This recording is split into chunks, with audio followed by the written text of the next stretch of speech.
నారాయణపేట జిల్లా ముక్తల్ పట్టణంలోని జాతీయ రహదారిపై కాంగ్రెస్ పార్టీ జిల్లా అధ్యక్షులు వాకిటి శ్రీహరి ఆధ్వర్యంలో ధర్నా నిర్వహించారు.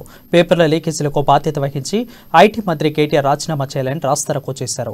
కేటీఆర్ దిష్టిబొమ్మను కాంగ్రెస్ నేతలు దగ్ధం చేశారు.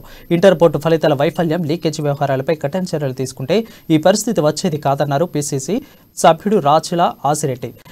పోటీ పరీక్షల ప్రశ్నపత్రాల లీకేజీ జరిగేది కాదని, ఇందుకు కారకులైన వారిని చట్టపరంగా శిక్షించాలని డిమాండ్ చేశారు.